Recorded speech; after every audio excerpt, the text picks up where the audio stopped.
Salam sejahtera Malaysia. Terkini tentang permohonan tentang harapan terakhir Najib Razak yang saya rasa tak patutlah. Yang ini saya berani kata tak patut. Saya kata tak patut Najib diampuni segera. Bikin apa? Bikin apa sudah dijatuhkan hukuman penjara tiba-tiba diampuni dengan segera? Tak boleh. Bagi saya mesti ada dulu masa untuk dia melalui apa yang sudah dilakukannya itu salah. Okey. Terbaru ini tuan-tuan dan puan-puan, berkenaan dengan pengampunan diraja Najib Razak. Titah Agung jadi panduan proses pengampunan kata Najib. Salah lah. Titah Agung jadi panduan proses pengampunan Najib kata Syahidan. Kata Syahidan. AgendaDaily.com. Menteri Wilayah Persekutuan yang juga ahli jawatan kuasa pengampunan diraja, Datuk Seri Syahidan Kasim. Wow. Ini daripada ahli jawatan kuasa pengampunan diraja. Ahli jawatan kuasa pengampunan diraja, iaitu Datuk Seri Syahidan Kasim, menegaskan permohonan Datuk Seri Najib Razak untuk mendapatkan pengampunan akan mengambil kira titah daripada Yang di-Pertuan Agong Al-Sultan Abdullah Riayatuddin Al-Mustafa Billah Shah semalam. Menteri Wilayah Persekutuan itu berkata, beliau tidak boleh membuat kenyataan terbuka berhubung proses pengampunan terhadap bekas Presiden UMNO dan bekas Perdana Menteri itu. Menurutnya, kenyataan mengenai proses pengampunan terhadap Najib yang menjalani hukuman penjara 12 tahun tidak boleh dibuat secara terbuka dan sewenang-wenangnya. Memetik laporan BH, beliau berkata, kenyataan membabitkan usul pengampunan akan dikeluarkan apabila tiba masa yang sesuai. Kata beliau lagi, saya juga ahli majlis berkenaan akan buat yang terbaik. Saya tidak boleh buat kenyataan terbuka kerana ia membabitkan perundangan, membabitkan dunia dan akhirat. Nah, ini baru betul. Bukan saja perundangan, tetapi juga membabitkan dunia dan akhirat. Katanya kepada pemberita selepas majlis penutupan Floria di Raja 2022 di Putrajaya hari ini. Kita ingat lagi titah Agung baru-baru ini. Agung bertitah, pengampunan tidak boleh diberikan sewenang-wenangnya kerana akhirnya nanti akan dipertanggungjawabkan dan disoal pada kemudian hari. Saya percaya apa yang dimaksudkan oleh Duli Yang Maha Mulia Seri Paduka Baginda Yang di-Pertuan Agong itu adalah ada kaitan juga mungkin dengan akhirat nanti. Salah, kalau salah tetap salah. Kita mohon semoga Tuhan Yang Esa, kalau Najib Razak minta untuk diampuni oleh Tuhan Yang Esa, Tuhan akan mengampuni dia. Buat amal banyak-banyak dan dia boleh diampuni.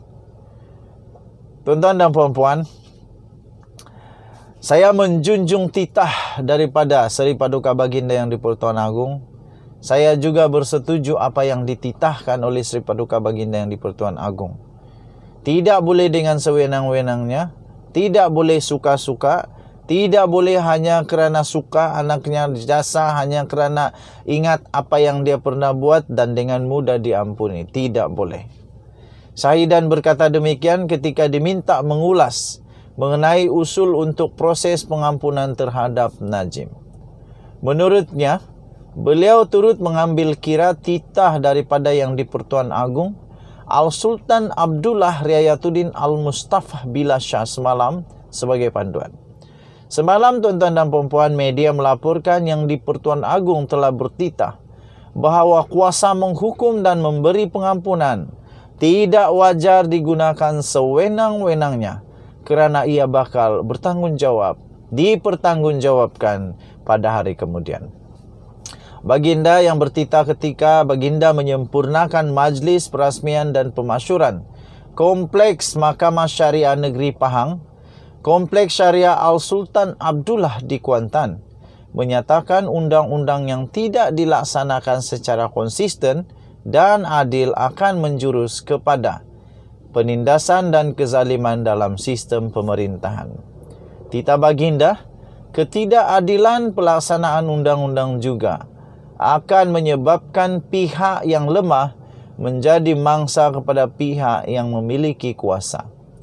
Keadilan tidak akan tercapai jika undang-undang tidak dilaksanakan secara konsisten dan adil, kerana falsafah di sebalik pengubalan sesuatu undang-undang adalah sudah tornoda titah baginda.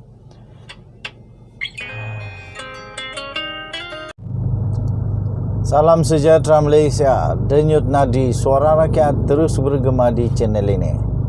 Tuan-tuan dan puan-puan yang dihormati sekalian, ini satu berita yang sangat-sangat menarik, yang pasti akan membuat Najib Razak punya peluang untuk menjadi YB, MP, Ahli Parlimen Pekan sekali lagi, berada dalam keadaan yang belum pasti.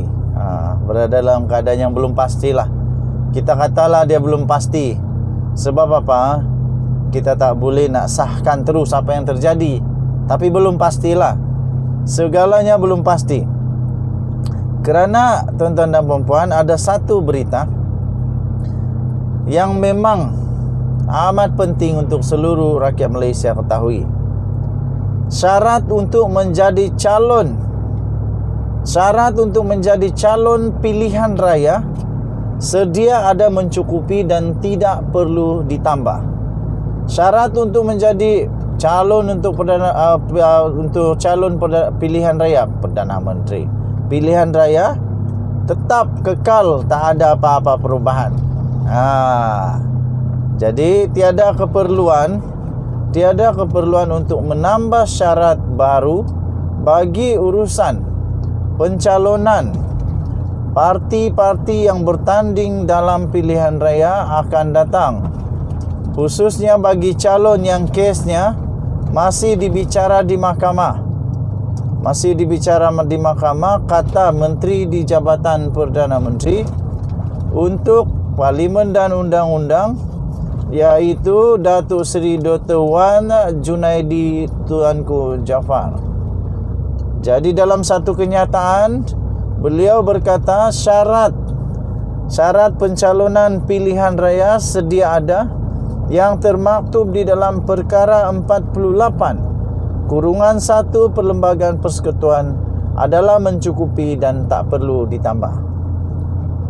Ia menyatakan sekiranya individu itu didapati bersalah dan dihukum dengan hukuman pemenjaraan selama tempoh tidak kurang 1 tahun atau denda tidak kurang daripada RM2,000 dan tidak mendapat pengampunan bebas, akan hilang kelayakan, katanya dalam kenyataan tersebut. Nah, ini bahaya untuk Najib Razak lah.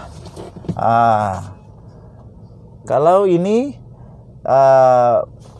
betul, kalau memang betul lah, sebab ini daripada menteri kan, daripada orang yang berkenaan. Jadi Najib Razak hilang kelayakan untuk bertanding.